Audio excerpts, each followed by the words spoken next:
Just a note, Lee Tung-hui, former president of Taiwan, had passed away hours after the recording of this show. We will talk more about his passing and the man in the next episode. Welcome to Taiwan Report News Brief, news, analysis, and context from Taichung, Taiwan. I'm Donovan Smith. All right, up today on the program, China reacts viciously to reports of former President Lee Tung-hui ailing. Then we move on to a special three-part series on further signs of support for Taiwan. Part 1 is the Australian-US joint statement, which is a mixed bag. Part 2 focuses on a visit in the U.S. by Taiwan Representative Hsiao Bi-khim. The U.S. side said ties are the best ever, but it's what the U.S. did on her visit that may say a lot more. And Part 3, a U.S. Congressman introduces the Taiwan Invasion Prevention Act, and this could be a very big deal if passed. And of course, up first, some headlines. A monoclonal antibody treatment being developed by Taiwan's National Health Research Institutes has been shown to significantly reduce levels of the COVID-19 coronavirus in infected hamsters, according to the body's leading infectious disease official. That's good news for your hamsters. The Central Epidemic Command Center has announced that there is no need to test all arrivals in Taiwan for COVID-19, as current quarantine regulations have proven to be successful in disease prevention. Taipei Zoo has begun a campaign to solicit a name for a new panda cub born at the zoo on June 28th, according to the zoo's spokesman. The cub's parents were gifted by China, and their names mean, together, unification, showing that Chinese pettiness knows no bounds. Very curious to see if Taiwanese panda name voters decide to respond in kind with a message of their own. The Explorer Dream cruise ship set sail from Keelung Port on a 4-day trip to Penghu and Jinmen, in a first for the cruise industry in Asia since the COVID-19 pandemic began, and only the second such excursion worldwide. 18 Chinese fishers were charged with allegedly catching eel in waters around the Dongsha Islands, also called the Pratas Islands, last week after they were apprehended by a joint Coast Guard administration and Kaohsiung District Prosecutor's Office task force. The Taiwanese military has doubled its budget to allow the purchase of mobile coastal Harpoon missile systems from the United States to build up defenses along the nation's shores. And the sale is expected to receive approval from Washington by 2023. Taipei Veterans General Hospital on Wednesday rebutted speculation that former President Lee Tung-hui died a day earlier, saying he was weak but receiving treatment. TVGH said the 97-year-old Lee was not in good condition and needed ongoing care, but added that if there were any changes in the former president's condition, it would make those public. Now, I very much hope he makes a full recovery. He is a true Taiwanese treasure who oversaw Taiwan's transition to a free, full, and functioning democracy. Chinese state media, however, is not so complimentary toward the former president. The Chinese propaganda mouthpiece had this to say about President Lee. Lee, who took office in 1998 and retired in 2000, has long been decried as the godfather of Taiwan secessionism by the public, and his flattering attitude toward Japan and the denial of his own Chinese identity was heavily criticized by Chinese on both sides of the Taiwan Straits and across the globe. Chinese mainland netizens also noticed the reports. Some of them said, "We hope the report is not true because we want him to receive legal punishment for his treason until we reunify the island one day in the future." Lee was a member of the pro-reunification KMT, but he later betrayed the KMT's principles to support localism and separatism. Even after he left office, Lee was vocal about separating the island of Taiwan from the Chinese mainland. The separatist Democratic Progressive Party treats him with great respect and thank him for his support at the early stage.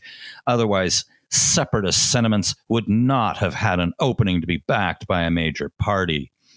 Lee can be seen as a sinner for the Chinese nation, young Li Shen, a research fellow at the Beijing-based Research Center of Cross-Straits Relations, told the Global Times, noting that Lee was brainwashed by the Japanese invaders when Japan occupied the island. The Japanese rulers planted the seed of secessionism among the people in Taiwan to serve Japan's colonial rule before the end of World War II, as a sense of Chinese identity among the people would make it difficult for Japan to rule the island, Yang said. Lee is a typical traitor of Chinese nations who hid among the KMT and cheated his leaders to gain power in the 1980s, said the expert. This commentary clearly exposes their dangerously vicious mindset. Better than most, because the hatred that animates much of their propaganda is usually disguised behind quoting so-called experts using a non-emotional tone. Secretary of State Mike Pompeo and Secretary of Defense Mark Esper hosted Minister of Foreign Affairs Maurice Payne and Minister for Defense Linda Reynolds from Australia on July 28th in Washington for the 30th Australia-United States Ministerial Consultations. They issued a joint statement and for the first time mentioned supporting Taiwan.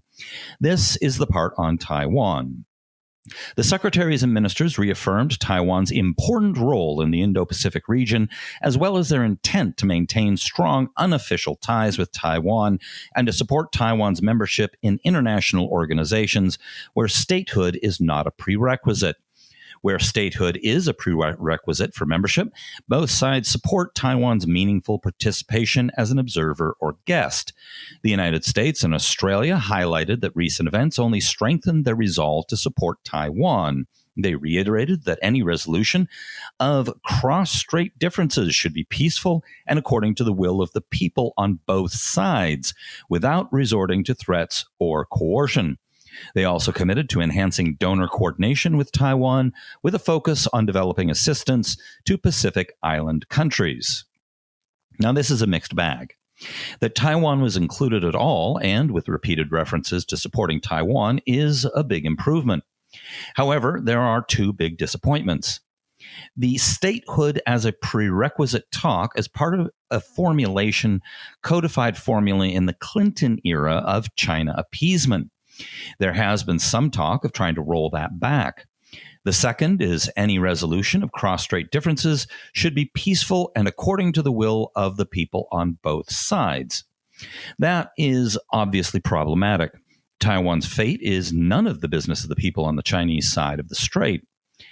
The U.S. Democratic Party, in a draft party platform, used this language, saying they will continue to support a peaceful resolution of cross-strait issues consistent with the wishes and best interests of the people of Taiwan. That is a far more fair formulation that takes into account the right of self-determination, especially in the face of a militarily threatening nation. On to part 2. Taiwan's envoy to the U.S., Hsiao Bi-khim, or Hsiao Bi-khim, met with David Stilwell, Assistant Secretary of State for the Bureau of East Asian and Pacific Affairs, or EAP, on Monday to discuss furthering ties. Hsiao confirmed that the meeting took place in the offices of the EAP.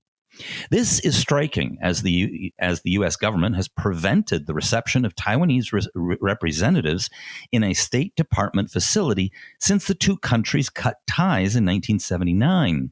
I've seen some speculation this may be the first time since 1979, but it may be possible others met secretly. It may also indicate that a series of self-inflicted guidelines issued by the State Department during the Obama years that built on Bush-era guidelines governing meetings between Taiwanese and the U.S. side may have been lifted or are being ignored. After the meeting, Hsiao posted on social media, "Taiwan is a force for good and a reliable partner in the world. I look forward to working with the EAP in advancing the strong relationship. That's to be expected. What is more interesting is EAP took to Twitter to congratulate Hsiao on taking charge of Taiwan's representative office in the U.S., officially called the Taipei Economic and Cultural Representative Office in the United States, or TECRO. Quote, the U.S.-Taiwan relationship has never been stronger, according to the EAP, adding that both sides had a fruitful discussion on Taiwan's success in addressing COVID-19 and opportunities to strengthen our economic and people-to-people ties. This is not the first time never been better has been used, but it's growing more common. But the most important thing is she was received on official State Department property. On to part 3. Here is how Focus Taiwan describes new legislation introduced into the U.S. House of Representatives. U.S. Congressman Ted Yoho on Wednesday announced the introduction of the Taiwan Invasion Prevention Act, which would authorize the United States to respond militarily if China resorts to the use of force against Taiwan. In a statement, Yoho, ranking member of the U.S. House of Representatives Subcommittee on Asian Affairs, said the bill would, quote, clarify and strengthen the commitment of the United States to defend Taiwan in the event of an armed attack. The U.S. policy of strategic ambiguity towards Taiwan, initially implemented to avoid provoking Beijing to attack Taiwan and encourage peaceful relations, has clearly failed, he said. A longtime supporter of Taiwan, Yoho believes the U.S. needs to establish a clear red line over Taiwan that must not be crossed by China. Quote, as a vibrant democracy with nearly 24 million people, the U.S. is obligated to stand strong in support of Taiwan and encourage a return to peaceful relations between Taiwan and China, the lawmaker explained. It is the policy of the United States to consider any effort to determine the future of Taiwan by anything other than peaceful means, including by boycotts or embargoes, a threat to the peace and security of the Western Pacific area, and of grave concern to the United States, it read. According to the legislation, the authorization for use of the armed forces under this section shall expire on the date that is 5 years after the date of the enactment of this act. Meanwhile, the Taiwan Invasion Prevention Act also suggests establishing a series of security dialogues and combined military exercises by the U.S., Taiwan, and like-minded security partners. Other notable proposals include promoting a bilateral trade agreement with between the U.S. and Taiwan, encouraging the U.S. President or Secretary of State to meet with the President of Taiwan in Taiwan, and welcoming the President of Taiwan to address a joint meeting of Congress. This would authorize a approved use of military force, is the term, or AUMF. That would be particularly important. The U.S. president probably already has such power, but if the U.S. president the U.S. Congress passes this and the president signs it, it will send a very strong statement. The last time this was authorized was in 1955 in a Formosa Act allowing the use of force to assist the Republic of China. This bill is specific in that it is in support of Taiwan, not the ROC. As the congressman says, it would help set a red line that is very useful in avoiding ambiguity and misunderstandings with China, especially considering the increased military activity in the area by both the Chinese and the Americans recently. However, one does wish that Congressman Yoho would set some red lines for himself, which was on display with some very undignified comments made to a colleague on the steps of Congress the other day. I'd like to give a shout out again to Kevin for being our patron.